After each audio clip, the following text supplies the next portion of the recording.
안녕하세요. 이제 36살이 된 평범한 한 아이의 엄마입니다. 바쁜 일상에 몸은 너무 피곤하다가도 자려고 누우면 마음이 무거워져서 도통 잠을 청하지 못한 지 1년이 다 되어 가네요. 불면증 약을 처방받아 먹곤 있지만 마음의 짐을 털어버리지 않는 이상 도무지 나을 것 같지 않습니다. 1년이면 시간이 많이 지난 것 같지만 저는 아직도 죄책감에 시달리며 살아가고 있네요. 남편과 결혼을 한 지 10년이 훌쩍 넘었지만 그 기간 동안 제대로 시부모님을 찾아뵌 건 10손가락 안에 꼽는 것 같습니다.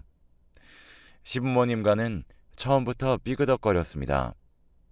인사를 드리기 위해 처음 찾아뵙던 날은 아직도 선명해요. 그래, 너희들이 뭘 가진 게 있다고 결혼을 하는 거야. 설마 집에 도움을 바라고 손 벌리려는 생각이면 접어둬라. 지금 하는 그 사랑이 그렇게 대단한 것 같아? 지금 네 아버지랑 나 봐라. 서로 각방 쓰면서 하루에 말은 얼마나 섰겠어. 그렇게 말씀하시며 비싼 명품 하나 걸치지 않은 저를 한심하다는 듯이 위아래로 훑어보시던 그 눈빛이 아직도 선명하게 기억납니다. 저를 마음에 들어 하시지 않으시던 어머니의 따가운 말과 저 같은 건 안중에도 없다는 듯이 신문을 펼쳐보시던 시아버님, 그리고 저를 보고서 남편을 방에 데리고 들어가던 아주버님은 정말로 결혼을 다시 생각해보게 했습니다. 하지만 남편은 아주버님과 방으로 들어가 무슨 얘기를 나누는 것 같더니 갑자기 남편이 아주버님에게 버럭 화를 내는 소리가 들렸습니다. 어머니는 어디서 형에게 대드냐며 남편을 나무랐지만 남편도 그동안 서러운 것들이 많았는지 어머님에게 서운한 것들을 털어놓았습니다. 어머니, 제가 왜 가진 게 없겠어요? 저는 고등학교 때부터 대학교는 못 보낸다며 갈 거면 제 돈으로 가라고 압박하신 덕에 고졸로 작은 회사 취직해서 지금까지 아둥바둥 살아왔어요. 왜 제가 형 대학 등록금을 위해서 희생해야 했는데요? 이제 제가 알아서 살 겁니다. 신경 쓰지 마세요. 누가 뭐라고 했니? 억울하면 너도 공부 잘해서 법대 가지 그랬어. 네가 모자라서 그런 걸 왜 우리 탓을 하고 그래? 어머니, 진짜로 그러셨어요? 내가 그럴 리가 있니? 자기가 모자라서 그런 거지. 화가 나서 제 손을 붙잡고 나가려는데 저희 등 뒤에다 대고 굳이 말을 덧붙이더라고요. 남편은 굳은 다짐을 한 듯 저를 데리고 나와 사과했습니다. 그런 취급을 받게 해서 미안하다며 자기는 오늘마저도 이렇게까지 나올 줄은 몰랐다고 했습니다. 미안함이 가득한 그 표정을 보는데 그동안 얼마나 많은 상처를 받고 자랐을까 안쓰러웠습니다.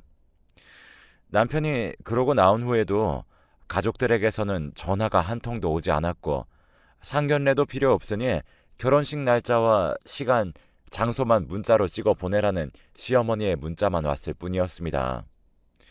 남편은 그런 가족들에게 많은 실망을 한 것 같아 보였어요. 그 이후로는 결심을 한 듯 정말로 가족들과 아무런 연락도 하지 않고 저희 부모님과 자주 만나며 저희들 나름대로 결혼식을 준비했습니다. 저희 부모님은 남편이 참 바르게 자라서 인성이 좋아 보인다며 남편을 굉장히 마음에 들어 하셨고 기어코 청첩장까지 나왔습니다. 청첩장이 나오자 저희는 고민에 빠졌습니다. 그래도 부모님인데 청첩장은 직접 드리고 인사를 드리는 게 맞았지만 지난번과 같은 일이 되풀이될까 염려스러웠어요. 하지만 어차피 결혼을 하면 부딪힐 일이 분명히 있을 테니 차라리 결혼 전에 미리 정리를 하는 게 낫겠다는 생각으로 시부모님 댁으로 다시 한번 찾아갔습니다. 이번에는 시부모님과 아주버님 그리고 형님까지 거실에 둘러앉아 계시더라고요. 정적이 거실을 감싸고 있었습니다. 그 정적을 가장 먼저 깨고 말을 꺼낸 건 다름 아닌 어머님이셨습니다. 그래, 네가 우리 집을 위해서 많은 노력을 했다는 건 인정하마. 그렇지만 어른이 말하는데 그렇게 집 밖으로 나가버리는 건 너도 잘못한 거야.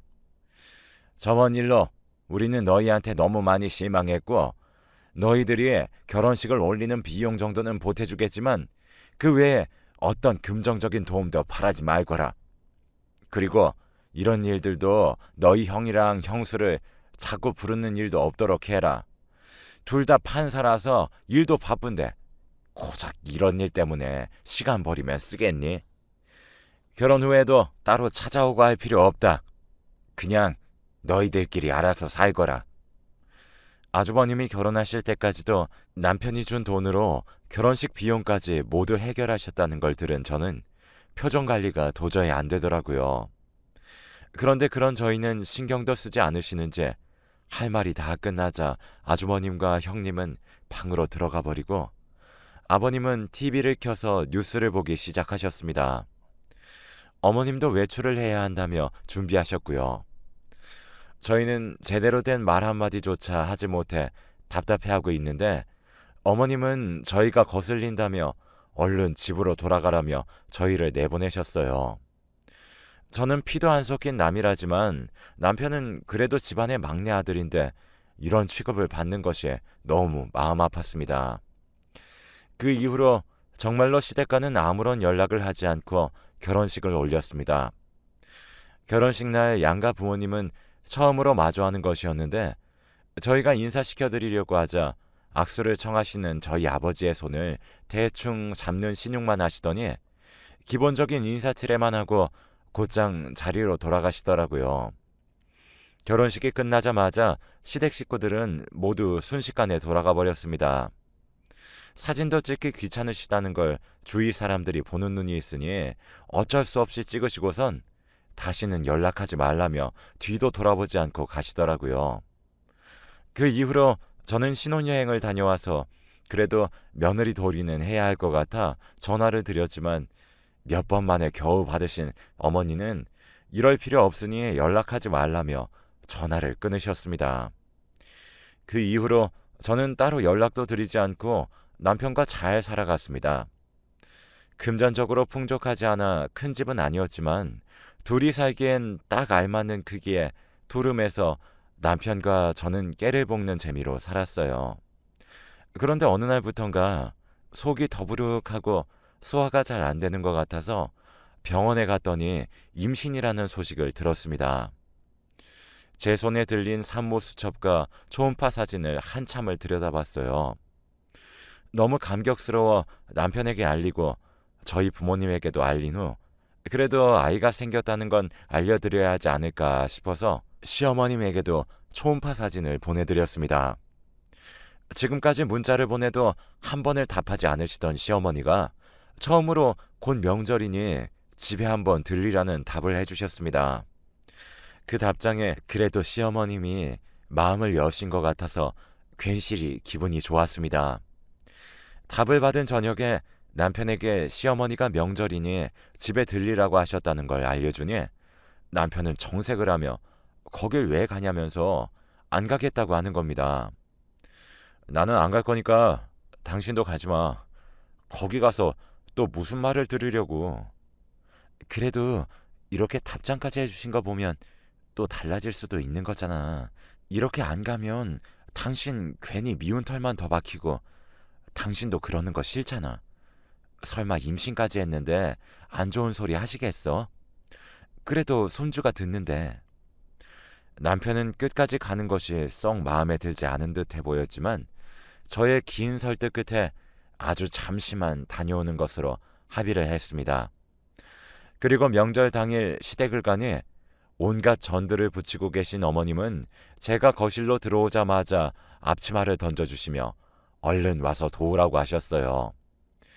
형님은 거실에서 TV를 보고 계셨는데 그런 형님에게는 아무 말도 안 하시고 저에게만 이러시는 게 조금 서운하기도 했지만 그래도 들어오자마자 분위기를 망칠 수는 없었기에 주방으로 들어가 전을 구웠습니다. 형님은 그런 저를 신경도 쓰지 않으며 뉴스만 보시더라고요. 저도 모르게 형님이 얄미웠는지 흘끔흘끔 형님을 쳐다봤습니다. 그런 저를 시어머니가 발견하시고서는 불만 있냐며 트집을 잡으셨어요. 왜? 너도 저기 가서 쉬고 싶니? 임신했으니까 너도 쉬게 할 줄 알았어? 쉬고 싶으면 너도 판사를 하시던가요. 그리고 임신한 게 유세니? 너네같이 없는 살림에 아이만 덜컥 낳아봤자 가난 물려주는 것밖에 안 돼. 우리 며느리랑 아들처럼 판사는 돼야지.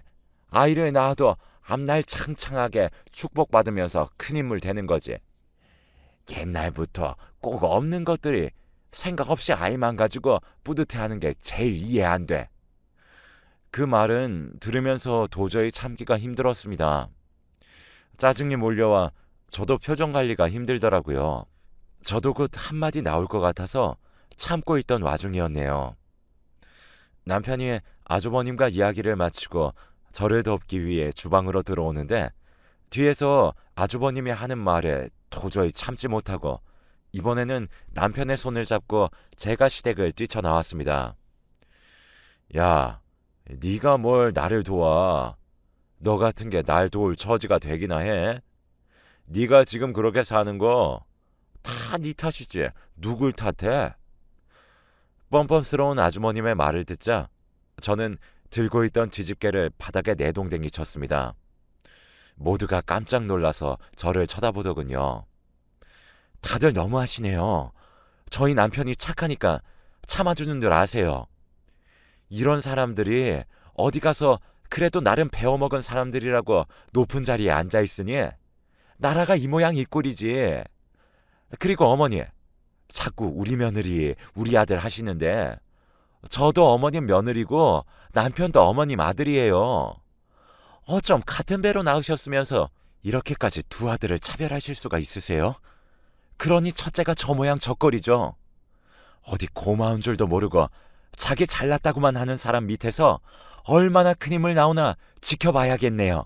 그럼 너도 용돈을 주던가. 어디서 큰 소리야? 그럴 재주도 없으면서 누가 누굴 평가해. 그리고 차별? 너 말 다 했니?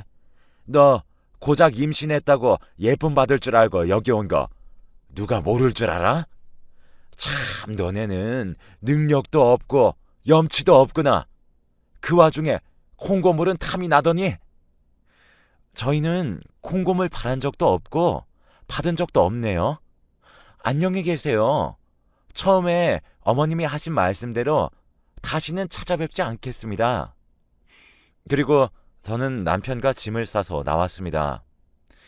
차에 탄 후로 제가 너무 씩씩거리고 있자 남편은 저를 안아주며 자기 대신에 화를 내줘서 고맙다고 하더라고요.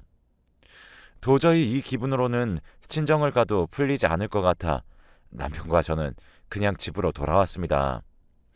그 이후로 아이가 태어날 때도 돌잔치를 할 때도 초등학교에 들어갈 때까지도 10년간 한 번도 시댁과는 연락을 하지 않고 살았습니다.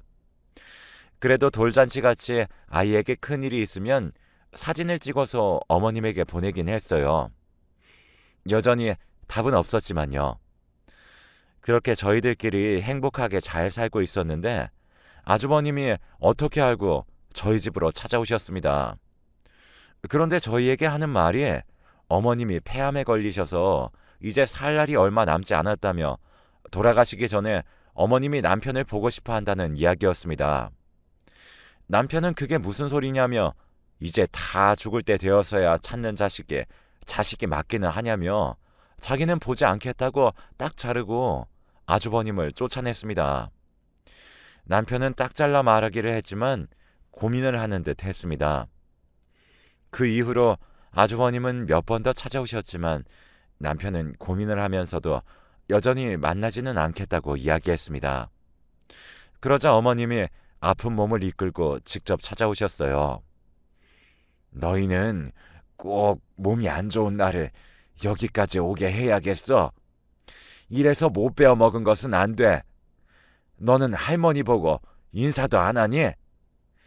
10년 만에 본 어머니는 정말로 몸이 말라서 걸어다니는 게 신기할 정도였습니다.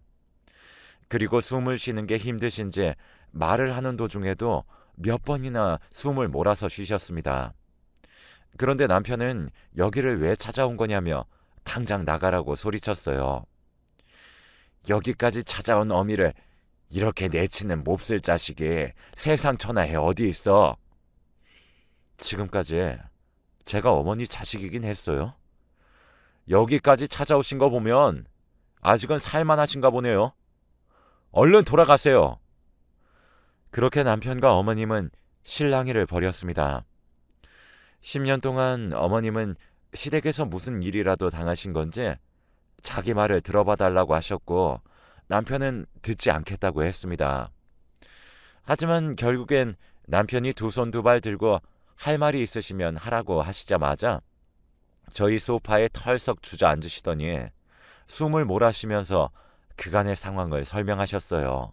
시아버님의 사업을 동업자가 돈을 들고 도망가 버리는 바람에 그 돈을 아버님 돈으로 메꿔야 했고 그러다 돈이 부족해지자 어머님의 재산을 노리고 있는 것 같다면서 거기에 지금 아주버님도 아버님 편에 서서 은근히 어머님의 재산을 탐하고 있다고 하더라고요. 10년 전 집에서 무시의 대상이었던 남편이 사라지자 그 화살이 어머님에게 모두 돌아갔다고 합니다. 음식을 해서 조금이라도 싱겁거나 짜면 바로 모두가 어머님을 한심하게 보는 것이 느껴졌다고 해요. 그렇게 10년 동안 그 집에서 괄시받고 살았는데 이렇게 자기가 죽으면 그 사람들이 자기 재산을 가져가는 것은 싫다고 하셨습니다. 생각만 해도 그동안의 서러움이 몰려오셨는지 눈물을 훔치시고서는 저희에게 미안하다고 사과하시더라고요. 자기가 하는 게 처음에는 차별인지 몰랐고 나중에는 그게 당연하게 되어버려서 돌이킬 수가 없었다며 이런 변명밖에 못해서 미안하다고 하셨습니다. 감정이 격해지셨는지 눈물을 너무 많이 흘리시며 숨을 헐떡이셨어요. 지금까지 집에 많은 도움을 준 걸 무시해서 미안하다며 고마웠다고 말씀하시는 순간 뒤로 넘어가시면서 의식을 잃으셨습니다. 저희는 너무 놀라 응급차를 부르고 병원으로 향했지만 결국 어머님은 병원에 도착하기도 전에 숨을 거두고 마셨습니다. 이미 몸이 너무 많이 약해진 상태라 아주 약간의 스트레스로도 혈압이 오르는 것을 버티지 못하고 그대로 뇌출혈이 생기신 거라고 하더라고요. 심지어 암으로 몸이 안 좋으셨으니 빠르게 처치를 했지만 어머님을 살리는 건 힘든 일이었다고 의사가 말해주더라고요. 뒤늦은 어머님의 이야기를 듣고 생각할 겨를도 없이 떠나버려 남편과 저는 착잡한 마음으로 장례를 치렀습니다. 그래도 자식된 도리는 해야 하지 않겠어요. 그런데 남편이 장례식장으로 들어가니 아버님과 아주버님은 호통을 치며 남편에게 여기가 어디라고 발을 들이냐며 쫓아내려 했습니다. 남편은 마지막으로 어머니가 찾아오셨을 때 충분히 이야기를 많이 나눴고 어머니 마지막 가시는 길은 자식된 도리를 해드리고 싶다고 했습니다. 그러자 아버님은 잘 걸렸다는 듯한 눈빛이 번쩍였습니다. 마지막으로 너를 찾아갔었다고? 그럼 너네 집에서 너희 엄마가 저렇게 죽어 나왔다는 말이야? 그럼 네가 일부러 너네 엄마 재산을 노리고 몸도 약한 노인네 스트레스 줘서 죽게 한 거로구나. 짐승도 제 어미는 알아본다는데 너는 재산에 미쳐서 자기 엄마를 죽이고 아주 몹쓸 짓을 한 거야. 그런데도 어딜 뻔뻔하게 여기에 얼굴을 들이밀어? 아버님은 작정하고 제 남편이 일부러 어머님을 죽음으로 몰고 갔다는 듯이 큰 소리로 말했습니다. 주위 사람들은 그 이야기를 듣고서는 제 남편을 손가락질하며 수근거리기 바빴고 남편은 절대 아니라고 말했지만 남편의 말을 믿어주는 사람은 아무도 없었습니다. 남편은 억울했지만 결국에는 사람들의 눈치에 뒤돌아 나와야 했습니다. 그렇게 남편과 저는 집으로 돌아와 어머니의 장례식이 끝나는 날까지도 아무것도 못하고 그저 손 놓고만 있었습니다. 그런데 남편의 번호를 어떻게 알았는지 남편의 이모님, 즉 어머님의 동생분에게서 장례가 끝나던 날 전화가 걸려왔습니다. 전화를 받으니 이모님은 저희 어머님이 돌아가시기 전에 쓴 유언장이 있을 거라며 아버님과 아주버님이 집으로 가기 전에 얼른 가서 확인해보라며 재촉하셨습니다. 자기도 언니가 죽은 슬픔에 잊어버리고 있다가 이제서야 생각이 나서 말해준다면서요. 아버님이 보시면 그 유언장을 숨겨버릴 거라며 걱정하시더라고요. 그 말에 남편과 저는 곧장 어머니 댁으로 달려갔습니다. 집에 들어가니 집은 엉망진창이었어요. 그 와중에 어머님은 돌아가실 것을 예감하신 건지 어머님이 사용하시던 화장대만은 깔끔하게 정리되어 있고 그 위에는 유언장이 놓여 있었습니다. 그 유언장에는 통장의 위치와 비밀번호 그리고 그 통장에 들어있는 모든 재산을 저희 남편에게 물려주겠다는 내용이 적혀 있었습니다. 그런데 갑자기 집에 초인종이 울렸습니다. 문을 두드리며 남편의 이름을 부르는 소리에 저희는 놀라서 문을 열었습니다. 문을 여니 경찰들이 저희 남편의 손에 수갑을 채우더라고요. 놀라서 제가 말리면서 무슨 일이냐고 물으니 아버님이 저희 남편을 재산을 노리고 일부러 어머님을 죽인 거라며 신고를 했다는 겁니다. 저는 그게 무슨 말도 안 되는 소리냐며 유언장을 내밀었지만 이게 조작된 건지 어떤지 지금은 모르니 남편이 범인이 아니라는 증거가 될 수 없다면서 남편을 무작정 잡아가 버렸습니다. 저는 순식간에 벌어진 일에 어쩔 줄 몰라 했지만 남편이 억울하게 누명을 쓰게 할 수는 없었습니다. 아버님과는 법정 공방까지 벌였고 그 과정에서 어마어마한 변호 비용이 들었어요. 아무래도 아주버님이 판사다 보니 아는 검사며 변호사며 알고 있으니 저는 지지 않기 위해서는 더 능력 있는 변호사를 구해 남편을 빼내야 했습니다. 여러 번의 재판을 거치며 시아버님의 증언은 매번 달라졌었고 저와 남편의 증언은 일관성이 있었어요. 그리고 결정적으로 어머님이 유언장을 그저 혼자 쓰시지 않으셨더라고요. 저희에게 전화를 해주신 이모님이 유언장을 쓰실 때 증인으로 있으셔서 이모님이 그 사실을 알려주신 덕에 변호사를 통해 쓴 유언장이라는 사실을 알아내서 공증을 보여주어 유언장을 위조하지 않았다는 사실을 밝혔습니다. 오히려 아버님은 위증죄와 무고죄로 되려 역풍을 맞으셨죠. 아주버님네는 이번 일을 계기로 형님이 아주버님의 행동에 많은 충격을 받으셔서 이혼을 하게 되었다는 소식을 들었습니다. 형님의 집안은 꽤 잘 사는 판검사 집안이었는데 품위가 떨어지는 사위가 부끄러우셨는지 형님에게 이혼하라고 압박을 했다고 하더라고요. 그 이후로 아주버님은 지방의 작은 법원으로 내려가셨다고 하네요. 결국에는 온 집안이 콩가루가 되어버렸고 어머님의 재산은 고스란히 저희에게 돌아왔습니다. 하지만 1년이 지난 지금도 그 돈은 한 푼도 건드리지 못하고 어떻게 해야 할지 고민하고 있습니다. 처음 만져보는 큰 돈이지만 그만큼 마음이 너무 무겁네요. 저희 부모님은 그동안 고생하고 남편이 못 받고 자란 걸 이제서야 받는 거라 생각하고 편하게 쓰라고 말씀도 해주셨지만 남편도 영 마음이 불편한지 그 돈은 없는 돈이라 생각하고 살고 있습니다. 이제는 저희 가족들에게 좋은 일만 가득했으면 좋겠네요. 앞으로도 남편과 저는 아이에게 이번 일을 교훈 삼아서 너무 욕심부리지 않는 삶을 살라고 가르치며 살아야겠습니다.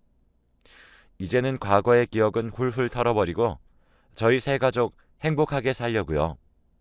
여러분들도 행복하세요.